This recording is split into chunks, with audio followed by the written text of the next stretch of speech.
ideia hoje é pra gente falar sobre o assunto da tristeza, tá bom? E dá pra falar desse assunto sobre vários ângulos, sobre vários aspectos. A primeira coisa que eu queria falar com vocês é o seguinte, olha só, tem um pessoal que me escreve falando assim: Ítalo, abandonei remédio, Ítalo, eu tava triste, deprimido, fui procurar um psiquiatra, então procurei um neurologista, procurei meu clínico, sei lá, e ele me prescreveu um antidepressivo, me prescreveu, enfim, alguma medicação lá, qualquer, e eu, em algum momento, achei melhor parar de tomar. Não façam isso, ok? Não é para ter medo de remédio, remédio é uma coisa boa, remédio é uma coisa que vai te ajudar. Então, mas dá muito efeito colateral, eu sei, mas só que o efeito colateral do remédio, a gente está aí, né, para tentar resolver, e você tem o que é o efeito colateral do remédio? Você tem o efeito da doença. O efeito da doença, em geral, é 1000 vezes pior do que o efeito colateral do remédio, né? E o efeito colateral do remédio é para você ir lá com o teu médico e falar sobre ele, você está entendendo? Então, essa é a primeira coisa, só para a gente botar aqui em panos limpos ou em pratos limpos, eu nunca sei como se fala esta expressão castiça da língua portuguesa, mas o fato é esse. Então, olha só, não é para parar de tomar o remédio, ok? Mas eu não queria falar exatamente sobre isso, eu queria falar sobre um outro aspecto da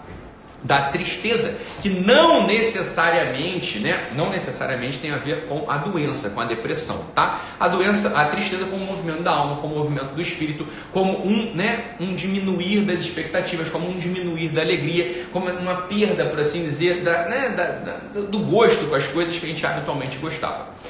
Vou aqui pegar para vocês, para a gente começar a nossa live de hoje, né? Vou pegar aqui uma visão, uma leitura da alma humana, uma leitura da biografia humana de um dos maiores psicólogos, na verdade do maior psicólogo que já existiu entre nós. Então houve uma corrente de psicologia contemporânea que está em voga hoje em dia, a partir do século XX, né? A partir do século XX, que é o que a gente hoje habitualmente reconhece como psicologia. Então, quando a gente fala de psicologia, a gente pensa logo no Dr. Freud, no Dr. Jung, a gente pensa nas linhas positivas, nas linhas, né, cognitivistas e por aí vai. A gente pensa na terapia cognitivo-comportamental, isso tudo é psicologia também, mas não é o que foi produzido de mais excelso, de mais excelente, de mais agudo na psicologia. Não é o que foi produzido de maior compreensão do que é o homem, do que é o seu espírito, do que são os seus desejos, do que são suas frustrações, de como ele pode se comportar melhor neste mundo. Na contemporaneidade, a partir do século XX, houve uma grande perda da compreensão do que é o homem, um reducionismo absoluto, um reducionismo realmente poderoso, diminuindo o homem, olhando o homem como se fosse uma máquina, como se fosse só, sei lá, um conjunto de desejos, um conjunto, enfim, de coisas menores, por assim dizer, de coisas que estão ali, né, no rés da terra, no rés do chão, como se todos os desejos do homem, como se os movimentos do homem fossem quase que movimentos animais, só um pouquinho superiores. Enfim, existe um reducionismo na visão do que é o homem nas linhas de psicologia contemporânea, chegando a identificar o homem muitas vezes como se fosse um ratinho, como se fosse um cachorro que responde só por um conjunto, né, de ações e reações, o que é uma grande perda eventual. É claro que no meio desse mar de reducionismo, desse mar de amputações, aparecem algumas figuras excelentes, como por exemplo o Rudolf Allers, né? O Rudolf Allers, ele aparece ali como um sujeito excelente, tentando remontar, tentando retomar uma antropologia. Aparece, por exemplo, um Dr. Viktor Frankl, que mesmo sem uma antropologia profunda, que mesmo sem uma compreensão profunda do que é o homem, tem insights maravilhosos sobre as dimensões superiores do espírito humano.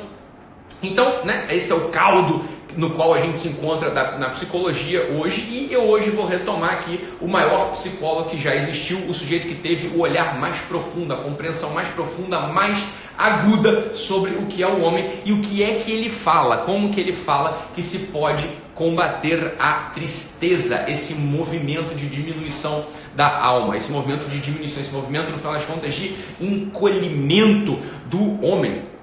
E esse sujeito, o maior psicólogo que já existiu, no final das contas, que é o São Tomás de Aquino, um sujeito que olha para o homem com uma profundidade absolutamente aguda, que faz um tratado ali sobre a alma, um tratado sobre os movimentos do homem. Ele fala para a gente o seguinte: olha, existem 5 remédios para a tristeza, e é desses remédios que eu queria falar, porque muitas vezes a gente procura o médico, a gente procura o clínico, então a gente se encontra triste e não sabe, a gente não sabe, né, muitas vezes o que fazer. Às vezes toma um remédio, mas fica faltando um lado. Às vezes a gente, né, vai fazer atividade física, mas fica faltando o outro. E Né, Tomás de Aquino fala pra gente, né, quais são as 5 coisas que diminuem a tristeza. Quais são as 5 coisas que diminuem a tristeza? A primeira delas que ele fala, são engraçadas até, porque veja, é uma linguagem da época, uma linguagem do século XII, que a gente de algum modo vai ter que adaptar para os nossos dias. E de modo muito agudo, de modo muito, né, uma precisão de olhar para o homem, São Tomás fala o seguinte: olha, meu filho, você está triste, você vai procurar, no final das contas, o prazer de algum modo, né? Fala assim, mas não parece que o prazer ele é oposto à tristeza, não? Então veja só, esse aqui é coisa simples pra gente. Olha só, se a gente se encontra triste, se a gente se encontra às vezes, né, caído, a gente não tá muito legal, coisas muito óbvias, muito simples podem nos ajudar, como por exemplo, ir para o shopping, comer um brownie, ir para o shopping, né, ver vitrine, ir, né, bater perna na rua, sei lá. O prazer sensível é o que ele está falando. Ele está falando do prazer sensível, não está falando dos prazeres superiores do espírito. Ele está falando ali daquela coisa mais tosca mesmo, daquela coisa assim mais bobona, torta de limão, no final das contas, né? Aquela coisinha ali que vai te dar uma alegria. Não desmerecer essas alegrias, não desmerecer essas coisas é fundamental para que o estado de tristeza suma da gente. Mas isso é óbvio falar. Só que muitas pessoas, sobretudo as pessoas que têm, né, às vezes, né, movimentos de religião, movimentos superiores, acham que isso é bobeira, que se deve buscar apenas o alívio da tristeza, por exemplo, com preces e orações ou com cuidado com os outros. E isso não dá conta de livrar a tristeza. Então, esse cultivo, no final das contas, de coisas prazerosas, elas são importantes e elas devem de fato estar ali contigo. É como falou aqui, bem lembrado, a Angelim falou o seguinte: olha, o supérfluo necessário. Existe um supérfluo que é necessário, existe uma coisa que você tem que identificar aí nos teus gostos, no final de tudo, e cultivar essas coisas. Isso não é bobeira, pelo contrário, né? Isso aí é uma coisa que vai manter o teu tônus de alegria. Uma outra coisa aqui que o São Tomás põe pra gente, Tomás de Aquino põe pra gente, a segunda coisa para combater a tristeza, ele fala assim, o pranto, chorar, né? Chorar as suas pitangas, chorar, né, de algum modo, ele põe lá, né, justamente lá quando ele tá falando, botar para fora, né, como que em gemidos e falar. Ele fala dessas 3 coisas ali nesse segundo ponto. Falar, né, colocar para fora, falar, elaborar de algum modo é fundamental para que a tristeza ela saia. Mas é claro, e no terceiro ponto ele já conecta amizade, né? Você ter um amigo, você poder fazer isso com um amigo seria a melhor coisa do mundo, porque é óbvio que quando a gente coloca a nossa tristeza, quando a gente coloca um movimento de tristeza para fora, para começar, ele de algum modo já sai da gente mesmo. Mas todo mundo sabe, né? Todo mundo sabe disso. Eu só estou relembrando as coisas. E sobretudo quando isso que a gente coloca para fora cai no coração de alguém, no coração de alguém que gosta da gente, no coração de alguém que está ali querendo nos ouvir, a nossa percepção é de que alguém está carregando isso com a gente, você está entendendo? Então veja bem, existe um jeito próprio, um jeito específico de fazer isso, que é o que lembra aqui muito bem o Igor pra gente. Existe um jeito de você fazer isso reclamando, e muitas vezes a reclamação é a ignição, é o start, é o processo inicial de você conseguir colocar para fora a tristeza. Então preste atenção nisso aqui, que isso aqui é importante mesmo. Fica aqui comigo agora,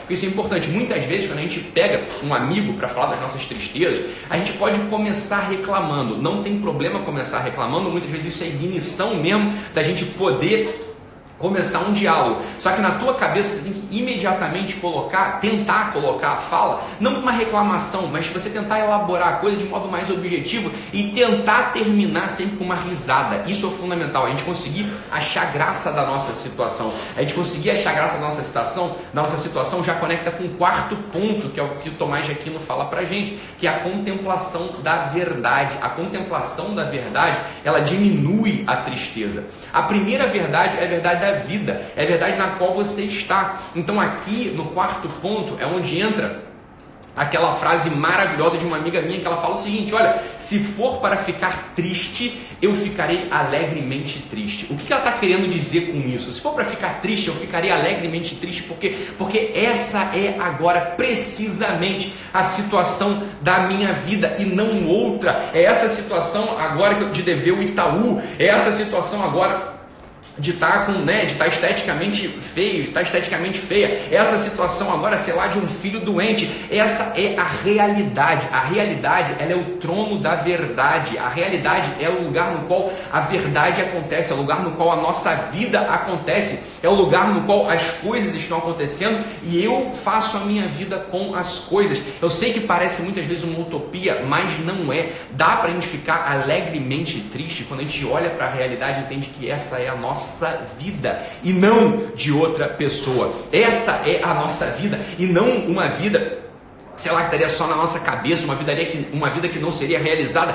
Viver a nossa vida é uma fonte de alegria se você consegue entrar ali, se você consegue entrar naquela coisa, se você entende que essa é a tua realidade e a tua realidade é componente da tua vida. Olha, assim como Ortega y Gasset disse pra gente, eu sou eu e minhas circunstâncias. Se eu não salvo a elas, eu não salvo a mim mesmo. Então, o que é salvar a realidade? É entender que esse é o trono da verdade. Esse é o trono no qual você se instala. Então, quando a gente olha para a realidade, independente de qual ela seja, e a gente descobre esse grão nela, a gente descobre esse quid, esse que da verdade, quando a gente descobre isso na realidade que nos circundam, a gente consegue mesmo ser tomado de uma alegria estranha, que é a alegria de estar vivo, que é a alegria de ser a gente, que é a alegria de não ter uma outra vida, mas de ter essa vida. Essa vida, ela é maravilhosa. Essa é a nossa vida. Por isso ela é maravilhosa, porque não é outra vida, você tá entendendo? Isso é o que te cabe. Então esse é um dos movimentos de contemplar a verdade. Veja só que coisa bonita.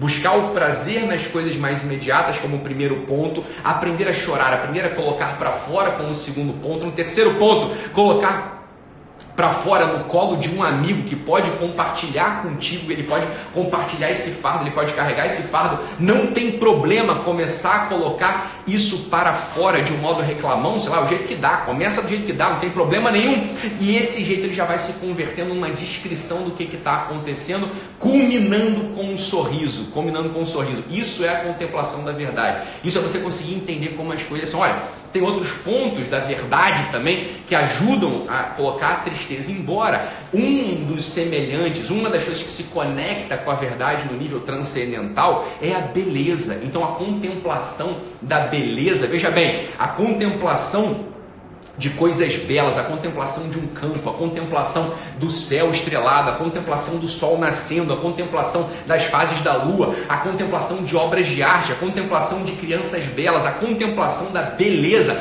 ela também, de algum modo, ela vai dissipando a tristeza. Todo mundo sabe disso, todo mundo sabe que quando a gente olha para coisas belas, de algum modo a gente encontra uma paz no nosso coração, a gente começa a ser mexido ali e basta aceitar a coisa. Olha, isso exatamente, olha aqui o que a Liliu falou pra gente, caminhar na praia. Óbvio, caminhar na praia é um puta exercício, é uma coisa esquisita, você caminha na praia, você pode sair dali menos triste, mas é claro que todo mundo sabe disso, todo mundo sabe disso, eu estou relembrando. Então olha só, o supérfluo necessário, coisas prazerosas, um brownie, um chazinho, sei lá, coisa que você gosta, né? Coisa de comer, coisa boa que você gosta. Depois, conseguir chorar, conseguir colocar para fora como segundo ponto, de preferência para fora no colo de um amigo, terceiro ponto, e você conseguir aceitar essa narrativa como sendo tua, quarto ponto, que é a verdade. Isso é maravilhoso. E o quinto ponto, que é um ponto desconcertante, que já o próprio Tomás de Aquino coloca ali pra gente, as pessoas quase se surpreende com ele quando lê esse ponto ali no texto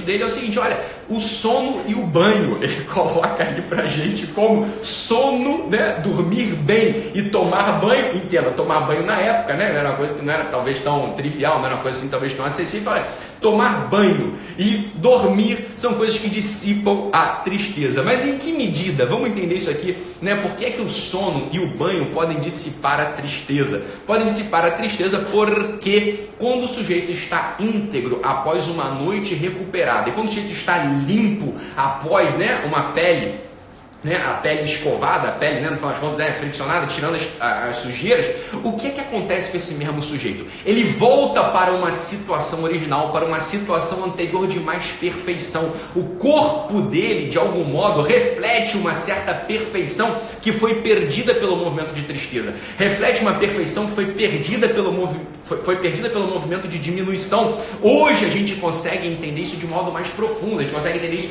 de um modo, inclusive, mais completo. A gente coloca coloca aqui sono, banho e alimentação, por exemplo, ou seja, um sujeito que não volta ao estado anterior de perfeição, ele vai se ver mais triste. E aqui entra um ponto central da tristeza. Muita gente, e aqui é uma coisa que é desconcertante, muita gente anda triste porque não está com o corpo equilibrado, não está com os hormônios equilibrados, não está com as vitaminas equilibradas. Isso é coisa que a gente cada vez mais vê no consultório. Quando chegava um paciente para mim, né, com movimento de tristeza, ele falava assim, isso aqui não é bem uma depressão. Eu, às vezes, o sujeito, inclusive deprimido, sempre eu pedi ali a coisa, sempre pedi ali os hormônios, as vitaminas dele, para ver muitas vezes como é que estava o equilíbrio orgânico do sujeito. Mas é claro que é isso. Então, às vezes o que está faltando é sono mesmo, o sujeito não dorme, vai ficar triste, o sujeito não está comendo direito, vai ficar triste, o sujeito ele não está com o corpo dele funcionando. Aqui, esse quinto ponto do Tomás de Aquino, né, sono e banho, entra todo o grande campo do que a gente fala hoje sobre o assunto de melhorar o humor, de melhorar o tônus afetivo, que entra aqui, ó, alimentação, atividade física, sono mesmo, né, a higiene, claro, corporal. O São Tomás coloca aqui banho como sendo esse grande símbolo de um reestabelecimento da saúde. Mas é claro que isso, o sujeito está, Ítalo, eu tenho arroubos de... Eu fico às vezes muito triste, muito feliz. Às vezes eu fico muito, né, quer dizer, muito feliz e muito triste. Às vezes eu tô ali, né, eu tô meio instável pra caramba. Você vai perguntar para esse sujeito quantas horas ele dorme por dia e fala assim, eu durmo 4 horas por dia. Mas dormindo 4 horas por dia, todo mundo vai ficar assim, minha flor. Dormindo 4 horas por dia, tu não se aguenta, tu fica chato demais, você acha tudo um porre, você fica irritadiço. Mas isso é claro, tem que dormir 7 horas e meia por dia. Mas é claro, dá teu jeito, entendeu? Eu sei que é difícil, mas assim, é uma coisa que a gente vai ter que botar na nossa agenda. Se você está muito triste, você está muito instável, você está reclamando de tudo, você vai olhar para o teu sono, ver se tu está dormindo direito. Mas é claro que vai não estar dormindo direito. É claro que você não está dormindo direito, né? Você está instável, está irritadíssimo, vai ver como é que está a tua comida, como é que está a tua alimentação. Só está comendo besteira, se enche de carboidrato, se enche de... Carboidrato não é um problema, né? Se enche de farinha, se enche de carboidrato ruim, de glúten, porra, comida está uma zona, cada hora come uma coisa. É claro, o que acontece contigo? Isso aqui não é tara, isso aqui não é neurose, mas o que acontece contigo? O teu corpo ele vai sendo atacado, o teu corpo está sendo minado, um sujeito que não tem estabilidade física, estabilidade corporal, estabilidade orgânica. É claro que ele vai se ressentir, é claro que ele vai ficar mais triste, mas se vai acontecer, todo mundo sabe disso, É o que está falando o Marcelão aqui. O Marcelo fala assim, eu não dou mais plantão noturno por conta disso. Algumas pessoas conseguem se livrar do plantão noturno e veem como a saúde melhora, veem como o humor melhora. É claro que um sujeito que vira noites em torno de plantões, em torno de trabalho, enfim... É claro que esse sujeito ele vai ficar mais irritadiço, é claro que ele vai ficar mais triste, é claro que ele vai ficar diminuído, não tem como, mas é claro que é isso. Então olha só, são regras aqui, regras pra gente, não é cagação de regra, mas são regras da vida mesmo. Tomar conta do sono é fundamental, e um sono bem feito, um sono com tudo escurinho, não é para ficar dormindo com TV ligada, dormindo com fresta de luz entrando pela janela, porque senão a tua pineal não vai conseguir produzir a melatonina que faz o recovery no final das contas, faz o recovery da tua disposição. Você precisa dormir no escuro.